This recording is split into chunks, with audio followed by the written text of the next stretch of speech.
बिस्मिल्लाहिर्रहमानिर्रहीम, अस्सलाम वालेकुम, वेलकम टू पावर टॉक। मैं हूं नमरा तारिक। नाज़रीन, हालिया दिनों में पंजाब असम्बली से पास करदा protection of ownership of property ordinance इस वक्त इंतहाई ज़ेर बहस आ चुका है, जिस पर मुख्तलिफ तरह से मुख्तलिफ जावियों से इसको देखा भी जा रहा है और डिफरेंट परस्पेक्टिव सामने भी आ रहे हैं। ये जो ऑर्डिनेंस है उसे लाहौर हाई कोर्ट ने फ़िलहाल तो मुअत्तल कर दिया।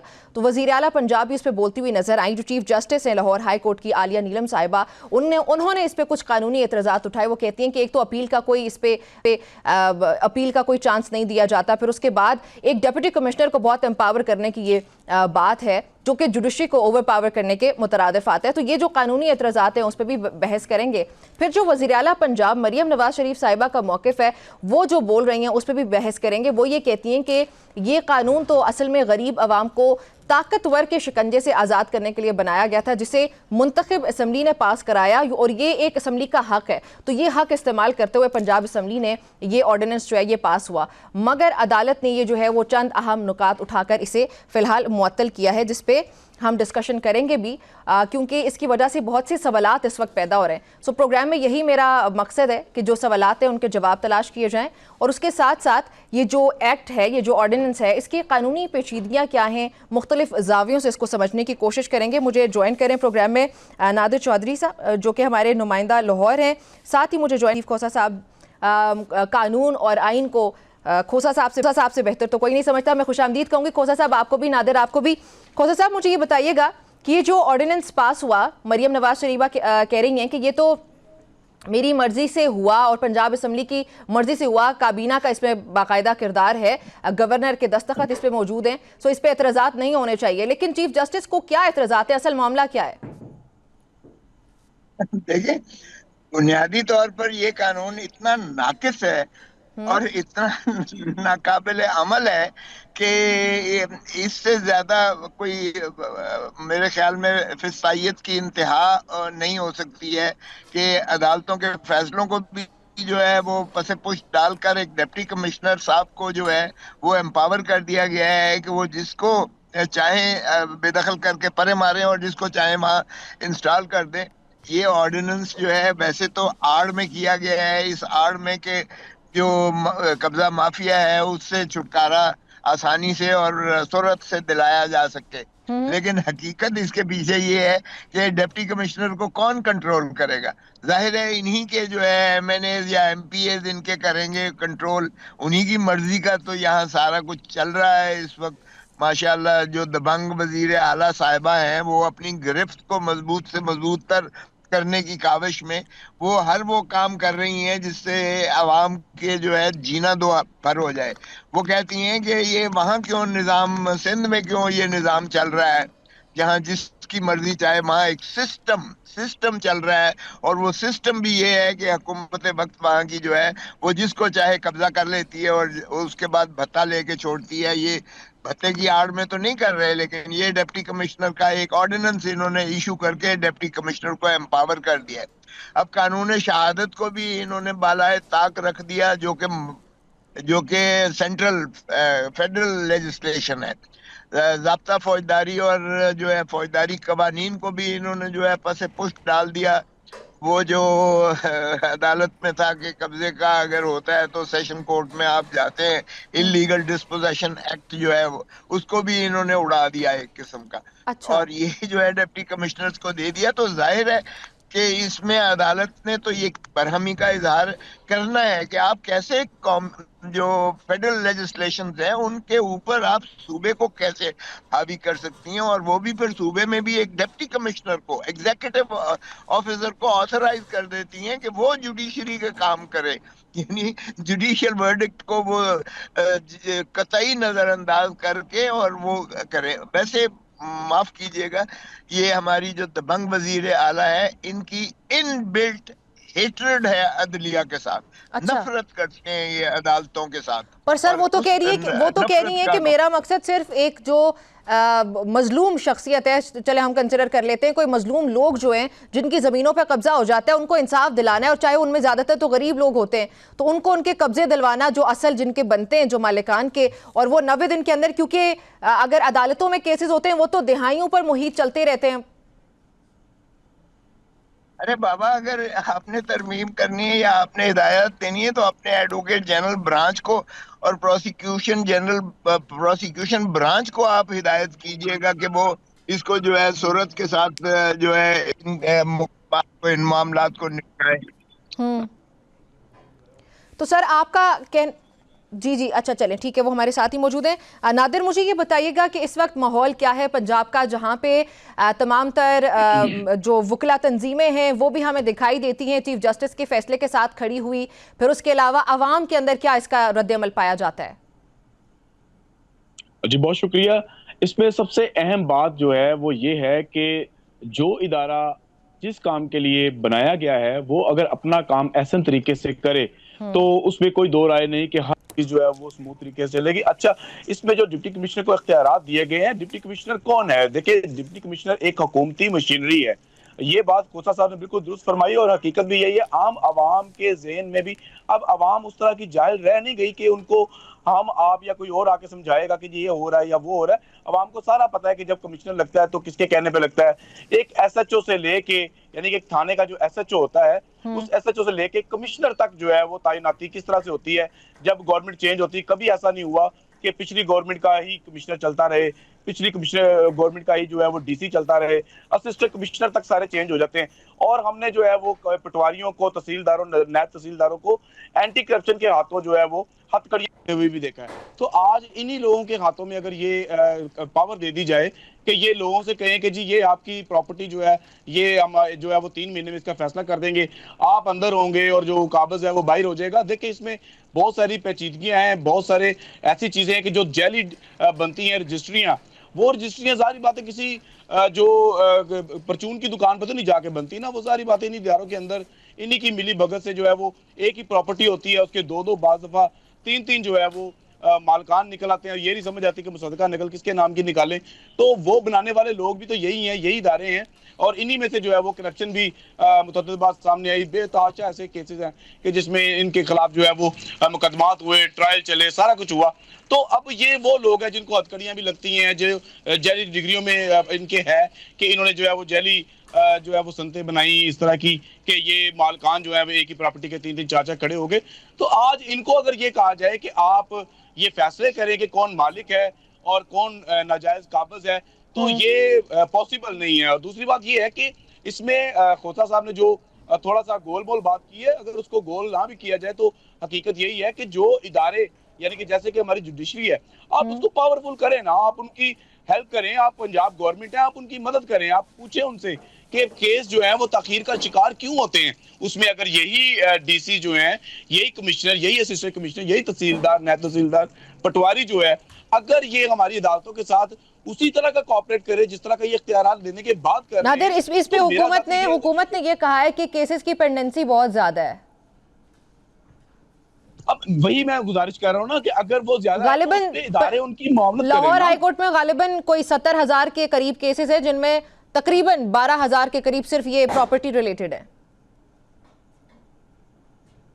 जी बिल्कुल आप दुरुस्त फरमा रही हैं, लेकिन इसमें ये देखें कि नेग्लिजेंसी कहाँ पे शो हो रही है। पहले ये तो आप देखें ना, अगर जज देखे, जज का काम है रोजाना आना और अपने फैसले देना, वकील का काम है वहां पे आके दलाइल मुकम्मल करना। अब ये दो चीजें कंप्लीट है, वहां पर जारी बात मुद्दई भी आता है, वहां पे मुल्जम पार्टी जिसको मुल्जम बनाया जाता है वो भी वहां पे आते हैं।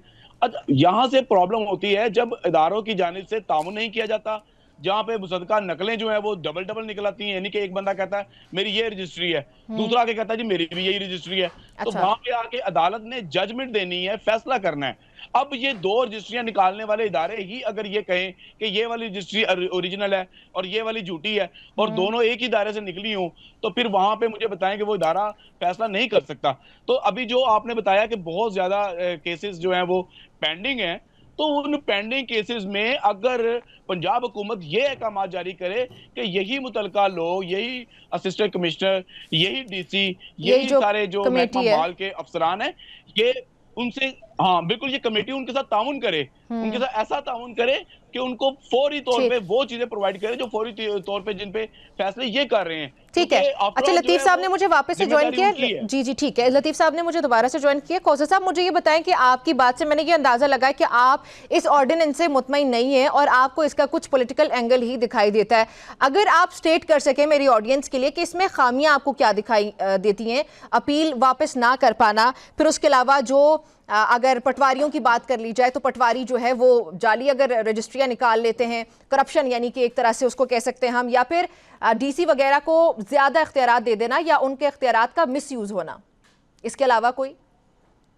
देखें देखें, एक बात तो ये है कि बड़ी मुश्किल से और बड़ी कुर्बानियों के बाद हमने जो है अदलिया की आज़ादी को हासिल किया था। अच्छा। लॉयर्स मूवमेंट चलाई, उसके बाद सुप्रीम कोर्ट ने फैसला जाज किए और फिर आइन से हम आहंगी करके एग्जीक्यूटिव इनकी पावर्स को खत्म किया गया। ये जो डिप्टी कमिश्नर, असिस्टेंट कमिश्नर वगैरह वगैरह जो थे, ये इनकी जुडिशियल पावर्स को खत्म किया गया और जुडिशरी ही को दिया गया। हम्म। इसीलिए वो निज़ाम अदल जो है वो अदलिया के सपोर्ट जो आइन की रूह थी उसके मुताबिक कर दिया गया। अब अगर आपने डिप्टी कमिश्नर एग्जीक्यूटिव अथॉरिटी है, हम्म। डिप्टी कमिश्नर जो है उसको ट्रांसफर भी, पोस्टिंग भी उसको जो है चीफ वो करते हैं, एग्जीक्यूटिव करती है। जी। उसको ओएसडी भी बना देती है अगर वो मनपसंद वो उनके जो है अहकामात की ताबेदारी नहीं करता है। गवर्नमेंट को तो रिप्रेजेंट करता है आपने इन तो शॉर्ट। डायरेक्ट एग्जीक्यूटिव के अंदर इस मामले को कर दिया, नंबर वन। अच्छा। नंबर टू ये है कि आपने अपने, जाहिर है कि डिप्टी कमिश्नर जो लगते हैं, तैनाती होती है, वो वहां का मुकामी जो मिनिस्टर होता है या जो एमएनए होता है या एमपीए होता है, ये उन्हीं के मुताबिकत करते हैं। मैं इस एडमिनिस्ट्रेशन का हिस्सा रहा हूँ 20 साल, मुझे पता है कि किस तरह से ये लगते हैं। और फिर अगर ये ताबेदारी न करें उनकी तो फिर ये जो है ओएसडी बना दिए जाते हैं। इसका मतलब ये है कि आपने उनके हाथ में लेवरेज दे दी, वो जिस चाहेंगे पटवारी साहब से एक फर्द लेंगे, फर्द लेने के बाद उसको कब्जा दिला देंगे और उसके बाद वो जो है बेचारा रुल जाएगा, असल मालिक जो है। तो क्या आपने ये इस तरीके से आपने ये किया है, फिर इसकी कोई अपील नहीं है। देखें, ये कोई जवाब नहीं है कि जी ये इतने डिले क्यों होते हैं, तवालत क्यों होती है। मेरे भाई ने सही कहा कि देखें, अगर डिले का मसला है तो जैसे मैंने अर्ज किया कि एडवोकेट जनरल है, प्रोसिक्यूटर जनरल ब्रांच है, वो जाके कहें कि जी मुख्तस कर दें एक सिविल जज को, सेशन जज को। हम्म। अच्छा, खोसा साहब हमारे साथ हैं, उनकी ऑडियो को कोई प्रॉब्लम आ रहा है? नादिर, नादिर मैं आपकी तरफ आऊंगी मीनवाइल, जब तक खोसा साहब की ऑडियो को हम फिक्स करते हैं। मुझे ये बताएं कि जी। आपने क्या कोई फरीकैन से बात करने की कोशिश की, ये जो इसके विक्टिम्स का हूं मैं या फिर अकॉर्डिंग टू गवर्नमेंट जिनको इंसाफ मिला है, ये दोनों केसेस हमारे सामने ही हैं, तो क्या ज़्यादातर आपको राय मिली है, अवाम मुतमईन है इस ऑर्डिनेंस के आने के बाद? और जिन लोगों के केसेस सॉल्व हुए थे, गालिबन अज़मा बुखारी साहब ने बताया कि तकरीबन कोई 5400 के करीब दरख्वास्तें आई थी जो कि निपटाई गई डिप्टी कमिश्नर की जानिब से, ऐसा ही है? अच्छा, ये बात आपने बिल्कुल दुरुस्त कही कि इस तरह की जो है वो स्टेटमेंट भी सामने आई थी और बताया भी गया था, प्रेस रिलीज भी जारी हुई कि हमने जो है वो इतनी सारी प्रॉपर्टीज जो है वो असल मालकान के ठीक। हवाले कर दी है। लेकिन नुकता तो वही है ना कि असल मालकान का तायुन कौन करेगा? असल मालकान का तायुन अगर आप इससे स्पीड में कर रहे हैं तो क्या जल्दी में आपकी उजलत में कोई उल्टा फैसला, गलत फैसला नहीं हो सकता? अच्छा, बिल की बात हो रही है कि बिल पास हुआ, उसके ऊपर जो है वो ये इख्तियारात इधर चले गए। बिल तो और भी काफी सारे पास हुए हैं और अभी तक वो तनकीद का निशाना, उसमें एक बिल जो है वो सीसीडी वाला भी है। सीसीडी ने कितने सारे लोग मारे हैं जी जी और जी अभी जी। तक वो लोग जो हैं वो अदालतों में हैं कि जी हमारे जो आपने जो मुबैना मुकाबलों में मारे हैं वो ज़ेरे हिरासत थे और उनको अदालतों में पेश करने की बजाय जो है मामला अदालत कत्ल कर दिया गया। जबकि दूसरी जानब ये कहा जाता है कि इंतहाई खतरनाक मुल्ज़मान थे और अदालतों में वहां पर भी यही मौक़िफ़ है कि केस जो है वो बड़े लंबे चलते हैं और हमने जो है वो फौरी तौर पर मौके पे जो है उनको इंसाफ दिलाने के लिए जो है ये सीसीडी, और सीसीडी ने वाकई इसमें सैकड़ों अफराद जो है अब तक जो है वो हलाक कर चुके हैं। लेकिन उसके बावजूद क्राइम की रेशो वही की वही, यानी कि आप पिछली फसल जो है वो काट रहे हैं, आगे की नई फसल जो है वो बो रहे हैं। इसका मतलब तो यही है कि नहीं तो वो खत्म हो जाते। इसी तरह ये प्रॉपर्टी एक्ट का भी जो है वो इसी तरह से है कि एक मालिक है, उसने अपनी प्रॉपर्टी फॉर एग्जांपल बेची है 50 लाख रुपए में, तो वो अच्छा। कहता है ये 40 लाख रुपया मैंने ले लिया है, 10 लाख रुपया मैं आपसे तब लूंगा जब मैं आपके नाम करूंगा। अब कब्जा अभी ले ले, रजिस्ट्री में आपको बाद में आपके नाम कर दूंगा। अच्छा। ऊपर से ये बिल आ जाता है, और वो जाके तो 10-20 लाख रुपया अगर वहां पे दे के तो उस कमेटी को जो है वो कर लेता है। तो मेरा मतलब है जिस बंदे ने 40 लाख रुपया दिया था और 10 अच्छा। लाख लेके उसने प्रॉपर्टी अपने नाम करवानी थी, तो मालिक ने तो जाके वहां पे क्लेम कर दिया कि मेरी प्रॉपर्टी में फलां बंदा बैठा हुआ है, वो बाहर नहीं निकल रहा, और कमेटी ने जाके उसको जो है वो बाहर निकाल दिया। उसका 40 लाख कहाँ गया जिसके साथ ये वाला फ्रॉड हुआ? तो इस तरह की चीजें हैं, ये अदालत में सबूत पेश होते हैं, गवाह पेश होते हैं, उसमें बहुत सारी चीजें सामने आती हैं। वहां पे फिर आप मुसद्दका नकल देते हुए किसी रजिस्ट्री की, आप डरते हैं कि कहीं हमारी चीज यहाँ पे पकड़ी गई तो जज ने फौरी तौर पे कहना है कि इसको अरेस्ट करें, इसको चले, हथकड़ियां ये लगाएं। तो आपने फिर वो जुडिशरी वाला पॉइंट ऑफ व्यू बड़े अच्छे तरीके से एक्सप्लेन किया मुझे नादिर। मुझे ये भी बताएं कि हुकूमत का, पंजाब हुकूमत का इस पे क्या रद्द-ए-अमल आ रहा है, उनका क्या पॉइंट ऑफ व्यू है? जिस तरह से मरियम नवाज साहिबा का तो ये सामने आया रद्द-ए-अमल, वो कहती हैं कि मैंने तो एक गरीब आदमी के लिए किया था। अच्छा, खोसा साहब ने मीनवाइल मुझे ज्वाइन कर ली है, पहले मैं उनकी तरफ जाती हूँ। खोसा साहब, आप अपनी बात ही बेशक कंटिन्यू कीजिएगा, लेकिन मेरा ये सवाल भी ऐड कर लेंगे फिर। ये अगर इसमें इतने सारे कानूनी सुकम हैं तो फिर बाय लॉ ये होना क्या चाहिए? बाय लॉ पहले तो इसको खत्म करें ना, इसको तो ऑर्डिनेंस था, अब एक्ट की शक्ल में आया है, हाई कोर्ट इसको कलअदम करार देगी। अगर अच्छा। इन्होंने तसादम करना है हाई कोर्ट के साथ तो ये तसादम भले कर ले, ये बुनियादी हकूक के मुतसादिम है, ये आर्टिकल 8 के जायचे में आता है, इसको स्ट्राइक डाउन करेगी, क्योंकि ये कोई आईनी तरमीम नहीं है, माफ कीजिएगा, ये एक सबसर्विएंट लेजिस्लेशन है, और ये आर्टिकल 8 में ये हिट होती है, ये बुनियादी हकूक के मुतसादिम है, इसमें ना कोई राइट ऑफ अपील है। और जितने वज़रा बशमूल वजीर आला के ये तौहीन अदालत के मुर्तकिब हो रहे हैं, आप देखेंगे अनकरीब ये तौहीन अदालत की दरखास्त जाएगी, और या फिर ये माफी मांगेंगे या इसको रिसेंड करेंगे। ये मैं आपको लिख के देता हूं, क्योंकि इस लेकिन वक्त खोसा साहब, सरकारी जो इस पे वकील है, मरियम नवाज साहिबा कहती हैं कि हमने कानून साजी की है, कैबिनेट इन्वॉल्व है, मैं बीइंग द सीएम इन्वॉल्व हूं, गवर्नर इन्वॉल्व हैं, और ये एक असम्बली का हक है, हमने उस हक को इस्तेमाल करते हुए ये कानून साजी की है। अगर ये चैलेंज मुअत्तल तो चले फिलहाल हो चुका है, लेकिन अगर इस तरह फैसला उनके खिलाफ आता है तो ये कहीं पार्लियामान के हक जो है जहां पे कानून साजी की जा सकती है असम्बलियों के अंदर, ये उसके खिलाफ नहीं हो जाएगी बात? देखिए पार्लियामान का हक कोई मादर पिदर आजाद हक नहीं है, माफ कीजिएगा। अच्छा जी सर। पार्लियामान का हक जो है वो आर्टिकल 8 उसको तायन करती है कि कोई चीज बुनियादी हकूक के मुतसादिम कोई कानून साजी नहीं हो सकती है, और अच्छा। ये बुनियादी हकूक के मुतसादिम है, ये आइन के मनाफी है, ये ठीक है। वफाकी जो लेजिस्लेशन है उसको भी उसकी जिद में की गई है, और ये एग्जीक्यूटिव को पावर दी गई है जो जुडिशरी का अख्तियार है। तो ये तो ये आइन तो की सर फिर रूह को भी सर फिर मजरूह ये करता है, इसलिए पंजाब ये नहीं हुकूमत को है। कौन बावर कराएगा? पंजाब हुकूमत को सीधा कर देगी, आप देखेंगे हाई कोर्ट सीधा कर देगी, और वकला की वो जो वकील जो इनके साथ हुकूमती वकील हैं वो भी इसकी मुखालफत कर रहे हैं, और उन्होंने साफ कह दिया है जो इनकी क्यादत कर रहे हैं, जो इंडिपेंडेंट जो आसमा जहांगीर के ग्रुप को क्यादत कर रहे हैं, हम तो चलें समझ लें कि दूसरी तरफ ऑपोजिशन वाले हैं, लेकिन खुद हुकूमती वकील वकला जो हैं, बारें जो हैं, वो भी इसकी मुखालफत कर रही हैं, और वो कहती हैं कि चीफ मिनिस्टर साहिबा अपने अल्फाज को भी जो है दुरुस्त फरमाएं और इस लेजिस्लेशन को भी वापस करें, क्योंकि वगरना हम तहरीक चलाएंगे। सो आप फिक्र ना करें, चीफ मिनिस्टर घर जाएगी, अगर ये इसने टक्कर लेनी है अदलिया अच्छा के साथ तो फिर ले ले। अब सर, वो मुझे ये बात बताएं कि ऐसी जो नहीं है बार कि गुलामी में। ठीक है सर, ठीक है, इस पे आपका पॉइंट आ गया कि ये पॉलिटिकली मोटिवेटेड है माजरत के साथ। सर, ये जो बार एसोसिएशंस का जस्टिस आलिया नीलम साहिबा के फैसले के साथ आके खड़ा होना, ये कितना इम्पैक्टफुल होगा इस फैसले को, ये जो मुअत्तली का फैसला आया है इस ऑर्डिनेंस का, इसको सस्टेन करने में?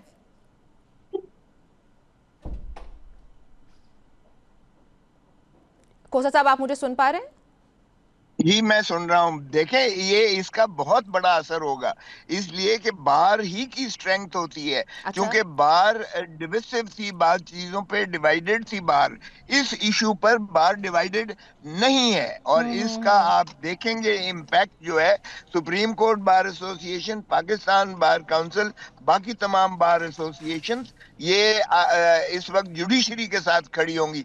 इस इशू पर जो है वो chief justice Lahore high court के साथ सारे पाकिस्तान की बारें खड़ी होंगी। और मैं नहीं समझता हूं कि उसके जब उसका इम्पैक्ट इतना बड़ा होगा कि तौहीन अदालत की जो है दरखास्त भी यकीनन आएगी। अगर ये बजिद रही चीफ मिनिस्टर साहिबा और इनके जो वज़रा हैं, सना खान जो माशाल्लाह जो उनकी हमनवाई कर रहे हैं, अगर ये बढ़ चढ़ के इस तरह से बयानात दे के तसादम की तरफ जाएंगे और ये तजलील और रुसवाई करने की कोशिश करेंगे चीफ जस्टिस साहिबा को, तो फिर ये इनका अंजाम जो है कोई मुख्तलिफ नहीं होगा जिस तरह से अदालत के साथ टक्कर लेने पर होता है। क्योंकि बार इस इशू पर मुकम्मल तौर पर चीफ जस्टिस के पीछे खड़ी है, चीफ जस्टिस के साथ जो है हमनवा होकर अदलिया की इसमें इंडिपेंडेंस जो है ऑफ जुडिशरी पर हम मेरा नहीं ख्याल के दो आरा हैं।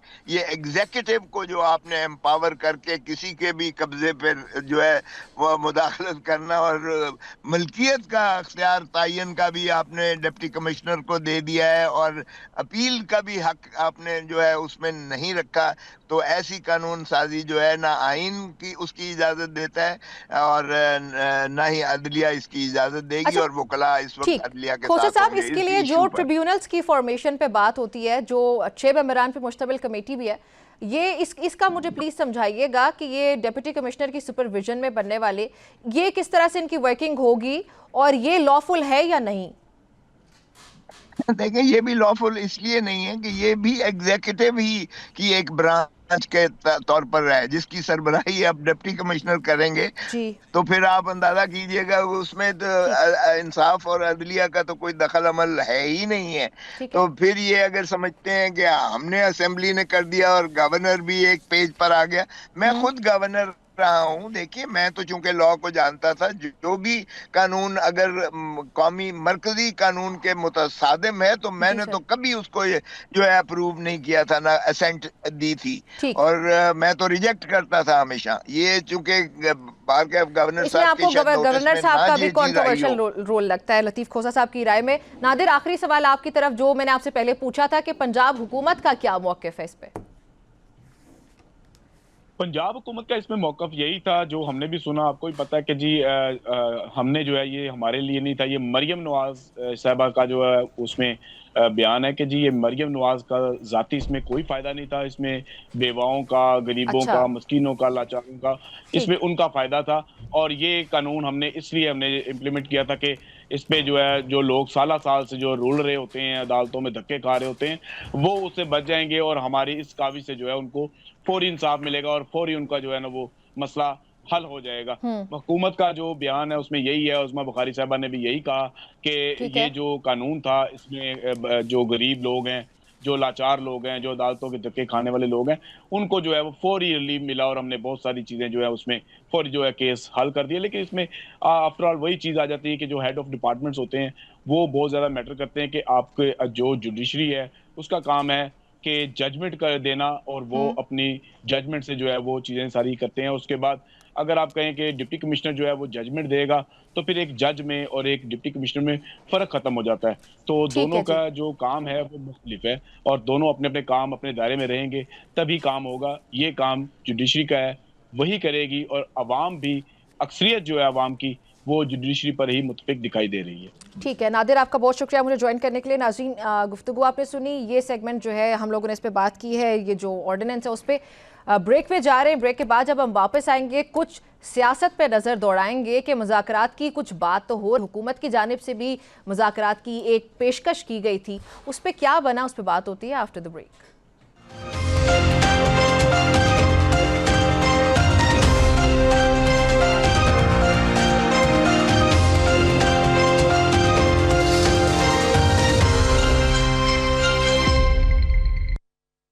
वेलकम बैक जी। इस वक्त पाकिस्तानी सियासत का रुख करेंगे। मुल्की सियासत में मुज़ाकरात की बाज़गश्त कई टाइम से होती चली आ रही है, जिसपे रिसेंटली वज़ीर आज़म का रिएक्शन भी सामने आया। लेकिन वज़ीर आज़म ने कहा कि हम पाकिस्तान तहरीक इंसाफ के साथ बैठने के लिए तैयार हैं। हम एक बार फिर से उनको ऑफ़र करते हैं कि आएँ, हमारे साथ बैठें, बात करें, मुज़ाकरात होने चाहिए, लेकिन हमें इसे कोई शर्तों से जोड़ना नहीं चाहिए। तो क्या ये गैर मशरूत मुज़ाकरात का कहकर वज़ीर आज़म ने खुद ही अपनी पहली शर्त को जो है ये अपनी बात को मुस्तरद नहीं कर दिया, जिसके जवाब में फ़िलहाल पाकिस्तान तहरीक इंसाफ की जानिब से मुख्तलिफ बातें सुनने को मिलती हैं और कहीं ना कहीं पाकिस्तान तहरीक इंसाफ खुद ही कन्फ्यूजन का शिकार नज़र आती है। क्योंकि बानी पाकिस्तान तहरीक इंसाफ की जो हमशीरा है अलीमा खानम, उन्होंने कहा कि जो मुज़ाकरात की बात करता है वो बानी पीटीआई से नहीं, जबकि या पाकिस्तान से उसकी कह सकते हैं कि आप लॉयल्टी नहीं है या पाकिस्तान तहरीक इंसाफ से वो नहीं है, जबकि शेख वकास अकरम ने मुज़ाकरात को बहाना कहकर एक बार फिर से अल्लामा राजा नासिर अब्बास और महमूद खान अचकज़ई की जानिब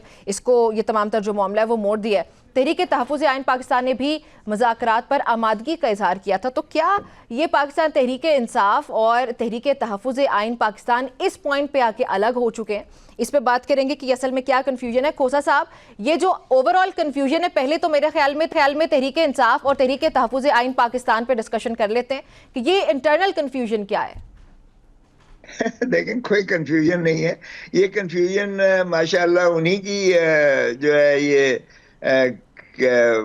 उसको उजागर करने की कोशिश कर रहे हैं। इमरान खान साहब ने बड़ा वाज़े कह दिया है कि महमूद खान अचकज़ई, उनको एक तो लीडर ऑफ द ऑपोजिशन कौमी असेंबली में उनको नामजद किया है।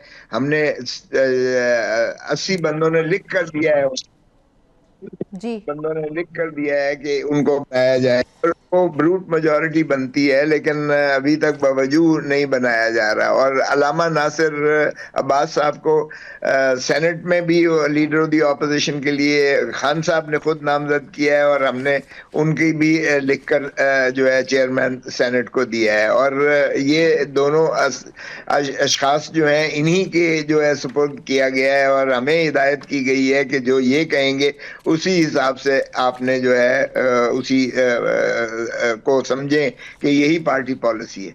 अब दोनों जो है तहरीक तहफ़्फ़ुज़ आइन पाकिस्तान, मैं खुद उसका जो है मेंबर हूँ। तहरीक तहफ़्फ़ुज़ आइन पाकिस्तान हमने इसलिए भी खान साहब ने इसको अप्रूवल दी और बनाया ताकि ये जो है जितनी ज़्यादा से ज़्यादा जो जमातें हैं, सियासी पार्टीज हैं, वो उनको जो है हम नवाब बनाया जाए जो हुकूमत के जो है उसमें नहीं है, इत्तेहाद में। तो हमारे साथ जो है इसमें महमूद खान अचकज़ई साहब इसकी सरबराही हैं, अल्लामा नासिर अब्बास साहब इसमें मौजूद है, उनकी जमात MWM मौजूद है। इसी तरह मैंगल अख्तर मैंगल साहब की पार्टी भी उसमें शामिल है, उसमें पीर पगाड़ो साहब की पार्टी भी शामिल है, GDA भी शामिल है, उसमें दीगर जमातें शामिल है। तो तहरीक तहफ़्फ़ुज़ आइन पाकिस्तान ने बड़ा वाज़े तौर पर ये कहा है कि हम मुज़ाकरात को खुशाइंद समझते हैं और मुज़ाकरात होने चाहिए, इसलिए तो फिर सर फिर जो सेक्रेटरी जनरल हैं PTI के, उनका रद्द अमल इससे मुख्तलिफ क्यों है? उसके बिल्कुल ऑपोजिट है। वो तो कहते हैं कि हम इसको मुस्तरद करते हैं हुकूमत का पाकिस्तान तहरीक इंसाफ से मुज़ाकरात का जो कहना और फिर मुआफ़ी तलब करना या उसको मशरूत करना, ये हुकूमत की बौखलाहट है, इस वजह से हम मुज़ाकरात नहीं कर सकते। अलीमा खानम का ये कहना कि जो भी मुज़ाकरात करता है वो पाकिस्तान तहरीक इंसाफ से है ही नहीं।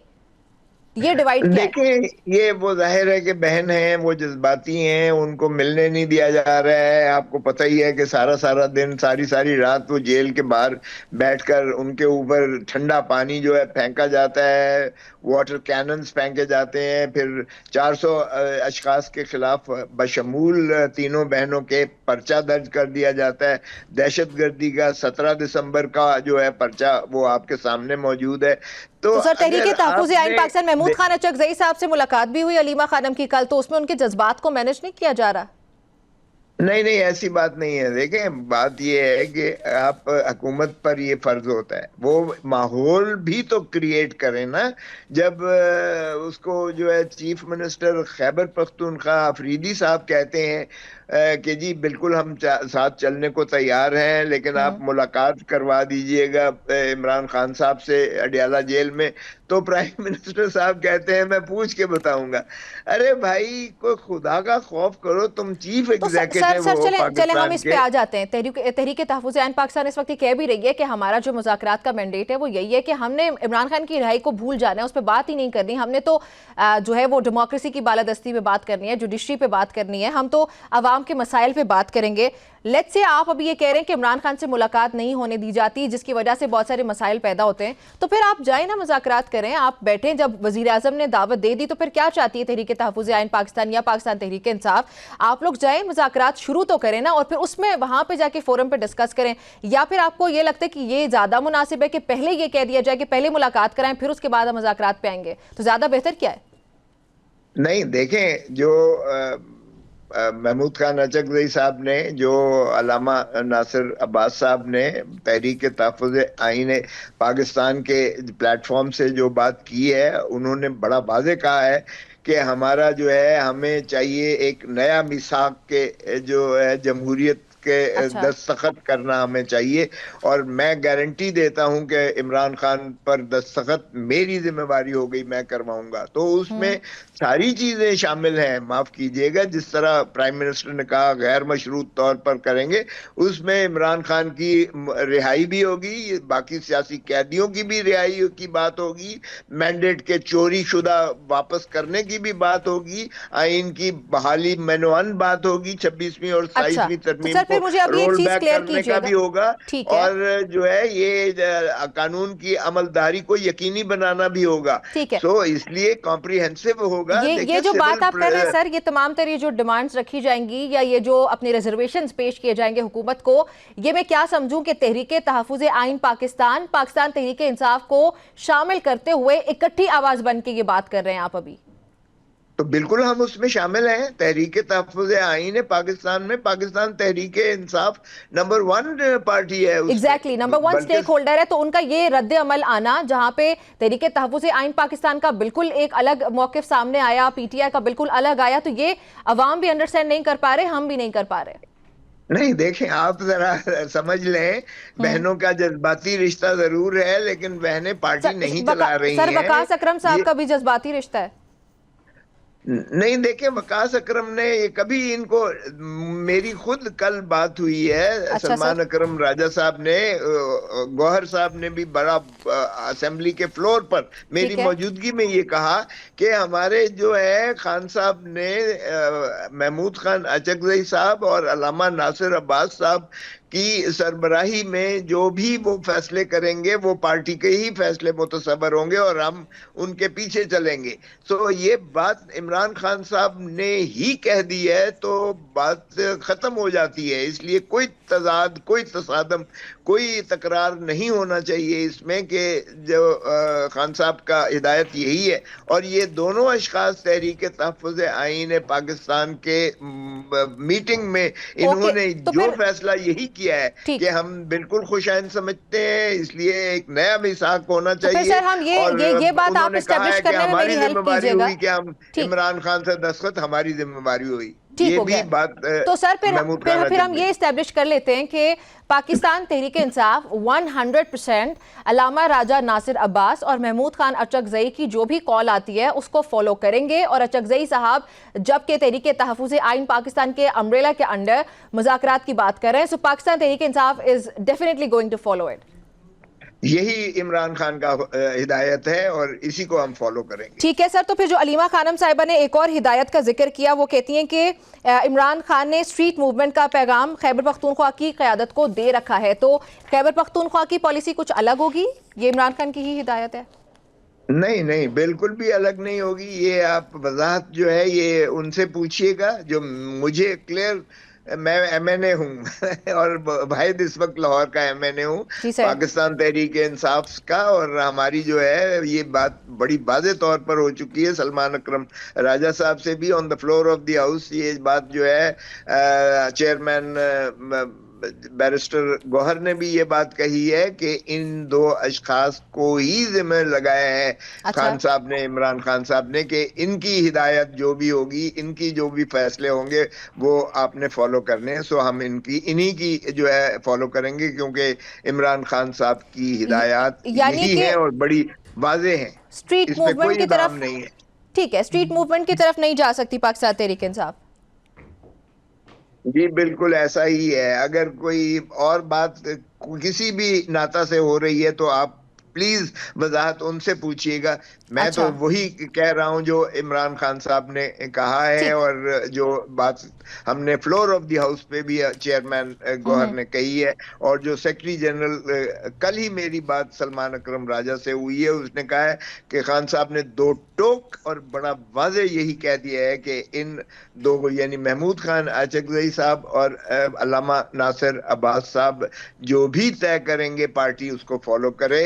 और यही हिदायत हमें दी गई हैं। सेक्रेटरी जनरल ने भी मुझे खुद कहा है, और on the floor of the house Gauhar ने कहा है। सो मैं समझता हूँ यही पार्टी पॉलिसी है, और हम अच्छा। बिल्कुल पार्लेज करेंगे और उसमें तमाम चीजें रखेंगे। इमरान खान साहब और बाकी दीगर जो सियासी कैदी हैं उनकी मुखलसी और रिहाई के लिए यकीनन ये बात होगी, आइन की बालादस्ती को मुसल्लम सर, री करवाने के इलेक्शंस लिए। या मैंडेट की वापसी पे आपको लगता है कि हुकूमत का कोई रद्द-ए-अमल सामने आ सकता है, या आपकी जो ये रिजर्वेशंस हैं इन पे हुकूमत कोई काम कर सकती है? इस ये पॉइंट आ सकता है पाकिस्तान तहरीक इंसाफ की, या आपका जो एलायंस है ऑपोजिशन का वो इतना स्ट्रांग है कि ये जो अपने पॉइंट्स आप सामने रख रहे हैं कि इलेक्शंस जो हैं वो मुनसिफाना तरीके से होना चाहिए, ट्रांसपेरेंसी होनी चाहिए, और अगर वो नहीं भी होते, री इलेक्शंस नहीं होते, तो आपका जो मैंडेट है 2024 का वो आपको वापस मिलना चाहिए?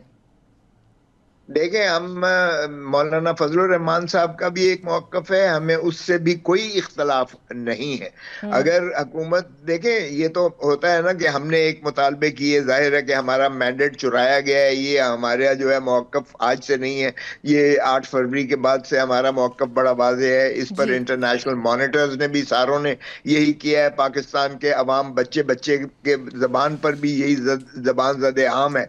तो पहली तो हमारा ये ही है कि मैंडेट हमारा, लेकिन हम्म। अगर ये कंसेंसस होता है कि ठीक है, एक इंडिपेंडेंट इलेक्शन कमीशन बनाया जाए और फेयर एंड फ्री इलेक्शंस का जो है इनकाद यकीनी बनाया जाए, और बाकी चीजें जो है अगर रोल बैक होती हैं इस असेंबली से तब भी ठीक है, अगर वो मौखर होती हैं अगले उस पर तो तब भी। ये तो देखें ना, पार्ले जब होते हैं तो बातचीत होती है। जी। और जब मिसाल के जमहूरियत 2006 मई में हुआ था, मैं मौजूद था उसमें, और हम्म। रानी शहीद बेनजीर भुट्टो और मोहतरम नवाज शरीफ साहब के दरमियान, और उसमें पहली शर्त ये थी कि ना एस्टेब्लिशमेंट के कंधों पर सवार होकर कोई हम इक्तदार में आएंगे, न किसी हुकूमत को हम गिराने के जो है उनकी साथ देंगे, न किसी जमात को उनको बनाने की इजाजत देंगे, न किसी जमात को मुनहदिम करने के लिए बनाने देंगे, और सिविल सुपरमेसी उसको मुसल्लम करेंगे। तो हम्म। अब हम उसका भी इरादा करेंगे। यकीनी बात है कि जो भी है एस्टेब्लिशमेंट, वो आइन में मुतय्यन शुदा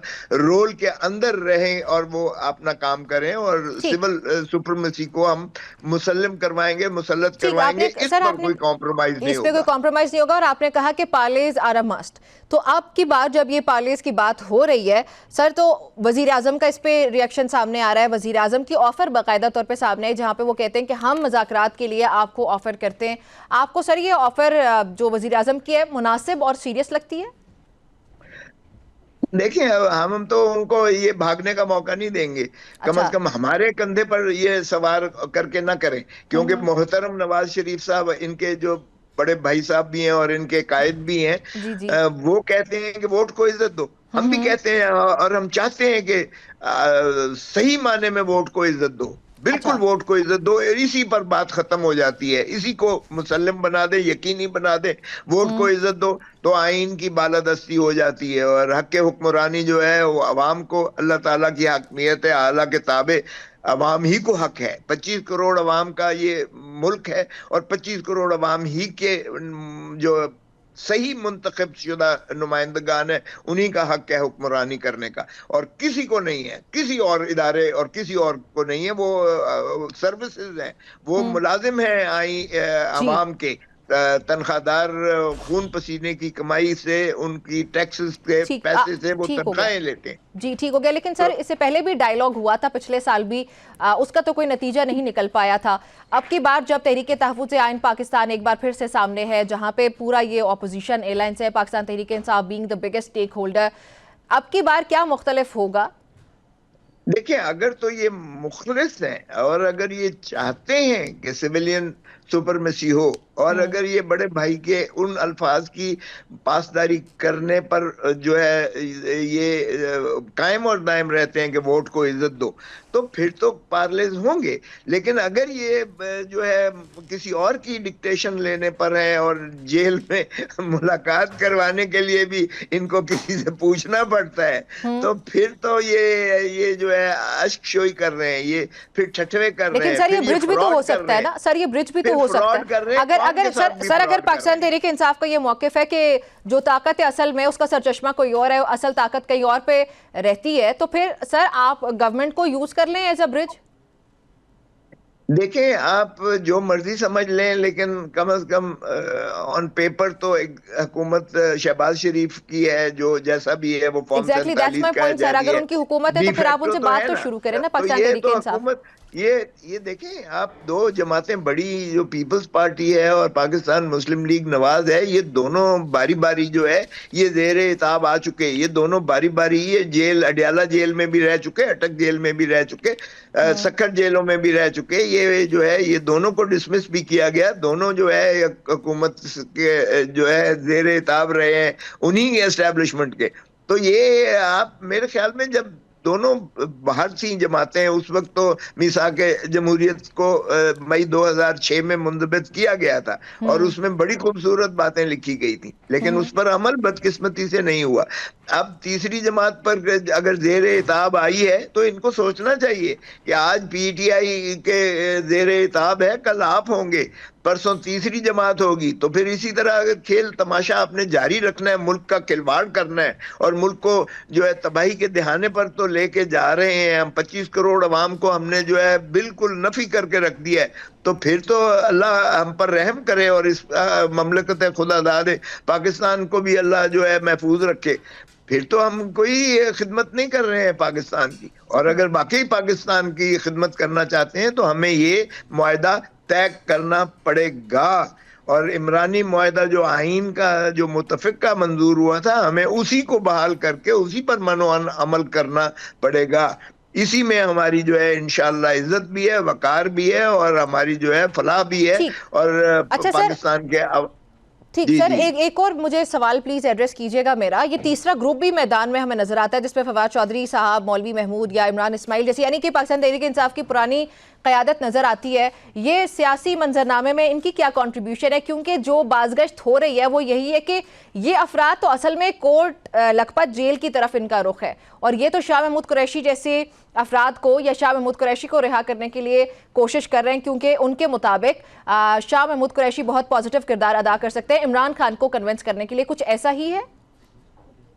देखें, ये पार्टी का तो इनको कोई मैंडेट नहीं है, ना पार्टी इनको तस्लीम करती है। जो पार्टी को छोड़ के चले गए वो पार्टी के बिहाफ पर, पार्टी के बिहाफ पर वो कोई बात नहीं कर सकते हैं। लेकिन अगर वो काम कर रहे हैं और चलें इसी के नाता से उनकी मुखलसी होती है तो वेलकम। हमें तो किसी की कोई वो नहीं है। अगर किसी भी सियासी कैदी की मुखलसी होती है और कोई भी पार्लेज करके और आइन की बहाली की तरफ जाते हैं और अवाम के मैंडेट को रिस्टोर करवाते हैं तो हम वेलकम करते हैं। लेकिन इनको पार्टी का मैंडेट नहीं है, ना पार्टी इस बात को तस्लीम करती है, ना उनको अख्तियार दिया गया है, बल्कि उनकी ये जो है ये मशकूक की पार्टी देखती है।